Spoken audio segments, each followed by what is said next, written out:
Hello student, आज हम बात करेंगे समाजीकरण की। ठीक है, ये आपका जो बीएड सेकेंड ईयर है, लिंग, विद्यालय एवं समाज की यूनिट 4 का एक टॉपिक है। आप इसे बीएड फर्स्ट ईयर में भी पढ़ेंगे। ठीक है, और ये आपका लगभग सभी टीचिंग एग्जाम में भी पूछा जाता है। तो आइए पढ़ते हैं समाजीकरण।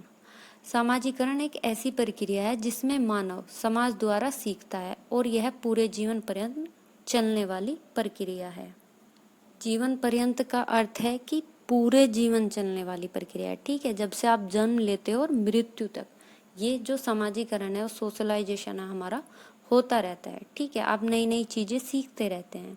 ठीक है, समाज में रहकर आप नए नए बातें, नई चीजें, ठीक है, ये जो इसका मतलब है कि ये पूरे जीवन चलता है। ठीक, समाजीकरण जीवन में लगातार चलता है। देखिए, इसका भी अर्थ यही है कि समाजीकरण जो है क्या है, जीवन में लगातार चलता रहेगा। बच्चा जो है वो सीखता रहेगा, जीवन पर्यंत सीखता रहेगा। ठीक है, और जो उसका समाजीकरण है, सोशलाइजेशन है, वो अलग अलग स्तर पर अलग अलग होगा। जैसे कि आप छोटे बच्चे हैं या बाल्यावस्था में आपका समाजीकरण कैसा है, किशोरावस्था में कैसा है, ठीक है, फिर प्रौढ़ावस्था में कैसा है, हर अवस्था में अलग अलग समाजीकरण होगा। अब देखिए, वह प्रक्रिया जिसमें व्यक्ति मानव कल्याण के लिए एक दूसरे पर निर्भर होकर व्यवहार करना सीखता है। ऐसा करने में सामाजिक नियंत्रण, सामाजिक जिम्मेदारी और सामाजिक संतुलन व्यक्तियों का अनुभव कराता है। देखिए, जो सामाजिकरण, देखिए मनुष्य क्या है, एक सामाजिक प्राणी है। बिना समाज के किसी भी व्यक्ति के सर्वांगीण विकास की कल्पना भी नहीं की जा सकती। ठीक है, समाजीकरण केवल कौशल क्षमता प्राप्त करना नहीं या अनुकरण करना ही नहीं। ठीक है, इसके माध्यम से क्या है, व्यक्ति जीवन से संबंधित विभिन्न प्रकार के व्यवहार को भी क्या है, सीखता है। मतलब जो समाजीकरण है उसमें क्या है, व्यक्ति व्यवहार को सीखता है। ठीक, अच्छा बुरा जैसा भी जो होता है वो उसको व्यवहार को सीखता है, तथा जैसे कि परोपकारी, आत्मनिर्भर, ठीक है, और जी आप मूल्य, उसके संस्कृति, धर्म, नैतिकता। ठीक, ये क्या है, सामाजिकरण कहलाता है। अब जो सामाजिकरण के कारक है, देखिए पहला कारक आप पालन पोषण को मानिए। पालन पोषण, देखिए बालक का समाजीकरण पर पालन पोषण का गहरा प्रभाव पड़ता है। देखिए, जो बालक का समाजीकरण है उस पर पालन पोषण का कैसा प्रभाव पड़ेगा, गहरा प्रभाव पड़ेगा। जिस प्रकार का वातावरण बालक के प्रारंभिक जीवन में मिलेगा, जिस प्रकार के माता पिता बालक का पालन पोषण करेंगे, उसी के अनुसार जो है बालक में भावनाएं तथा अनुभूति का विकास होगा। ठीक है, उसी तरह का उसका क्या होगा, समाजीकरण होगा। तो ये भी एक इम्पोर्टेंट कारक है। देखिए, सहयोग, दूसरा कारक क्या है, सहयोग। सहयोग आपने देखा होगा, सहयोग से सहयोग की भावना। ठीक है, समाज द्वारा बच्चे को अगर सहयोग मिलेगा तो बच्चा भी क्या है, समाज का सहयोग करना सीखेगा। तो इसको हम बोलते हैं सहयोग से सहयोग की भावना का विकास होता है। थर्ड है आपका अनुकरण से। देखिए, अनुकरण से किस प्रकार समाजीकरण होगा, बच्चा अनुकरण से सभी चीजें जो है वो अनुकरण से सीखेगा। अनुकरण मतलब देखकर, उसको कॉपी करके, या आप कहेंगे उसको नकल करके। ठीक है, बच्चा अपने आस पड़ोस से, अपने परिवेश से सीखता है और समाज का हिस्सा बनता है। ठीक है, अब फोर्थ क्या है, फोर्थ है आपका पुरस्कार एवं दंड। जब बालक समाज में नियमों के अनुसार व्यवहार करेगा, जो समाज के नियम हैं, तो उसको क्या होगा, प्रशंसा मिलेगी। अगर इसके विपरीत कार्य करेगा, या आप कहें असामाजिक कार्य करेगा या असामाजिक व्यवहार करेगा, तो उसको क्या दिया जाता है, दंड दिया जाता है। जिससे कि क्या होगा, उसके मन में ना एक भय हो जाएगा कि ये कार्य सही है और ये गलत है। मतलब बच्चे का, इससे आप देख भी रहे होंगे, बच्चे का सामाजिकरण होता नहीं, एक तरह से किया जाता है, तो उसको सही गलत की पहचान होगी। इस तरह से बच्चे का सामाजिकरण होगा। ठीक है, सामाजिकरण के प्रकार, अब प्रकार के बारे में पढ़ते हैं। देखिए, प्राथमिक प्रकार जो प्राइमरी है वो क्या है, फैमिली। ये आपका प्राथमिक समाजीकरण आपका क्या है, परिवार। देखिए, बच्चा सर्वप्रथम जो है वो अपने परिवार से सीखता है, अपनी माँ से सीखेगा, अपने परिवार में जैसे कि अपने पिता, दादा दादी, जो भी उसके परिवार में सदस्य होंगे, उससे क्या होगा, उसका प्राथमिक समाजीकरण होगा।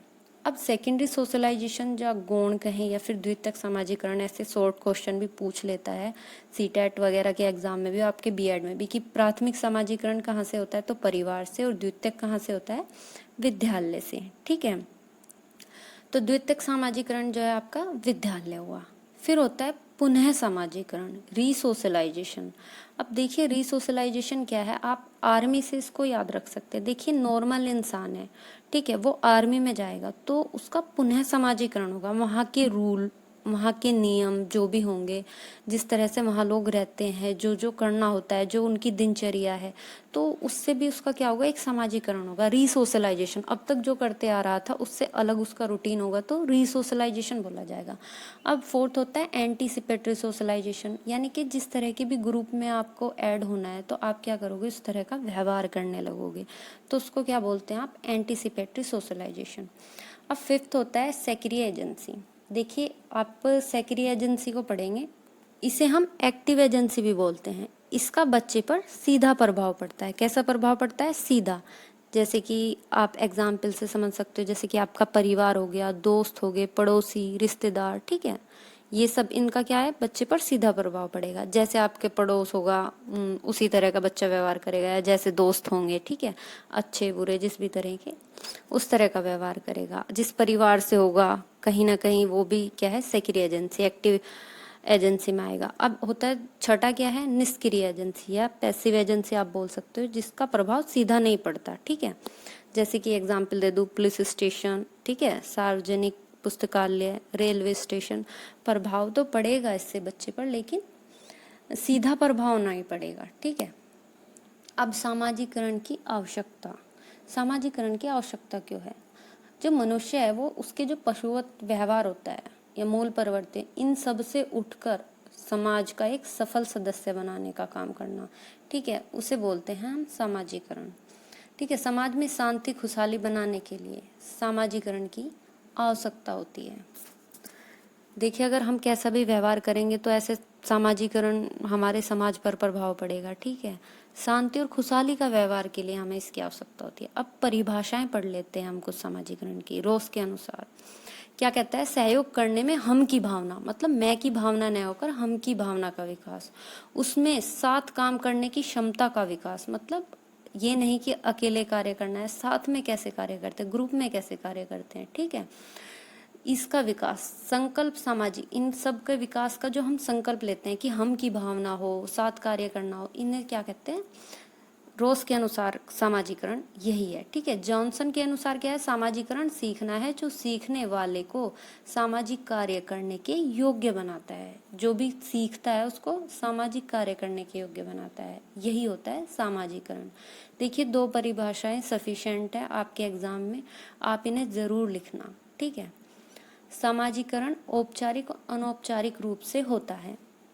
सामाजिकरण हमें क्या करता है, अनुशासित करता है, क्योंकि कहीं ना कहीं समाज हमें बताता है कि अब आप देखते हैं समाज द्वारा ही तो, कि हम रात में क्या है सोते हैं और दिन में जागते हैं, सुबह जल्दी उठेंगे, फिर अपनी नित्य क्रियाएं करेंगे, ये सब जो भी क्रम से सिखाते हैं सब क्या है, हमारा एक सामाजिकरण ही तो है। अब सामाजिकरण के वाहक कौन कौन है, देखिए परिवार।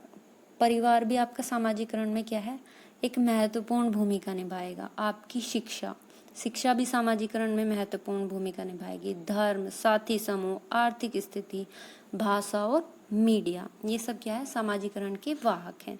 देखिए फर्स्ट सोशलाइजेशन या कहे प्राथमिक सोशलाइजेशन तो आपका जो है वो परिवार से ही होता है। जो सेकंड है वो आपकी शिक्षा या आप विद्यालय बोल सकते हो, ठीक है। शिक्षा जिससे मिलेगी उससे भी हमारा क्या है, सामाजिकरण होगा। आप बच्चों में बैठना सीखेंगे, सहयोग की भावना आ जाएगी कहीं ना कहीं, ठीक है। और खेल कूद से भी आपका सामाजिकरण होता है, ठीक है।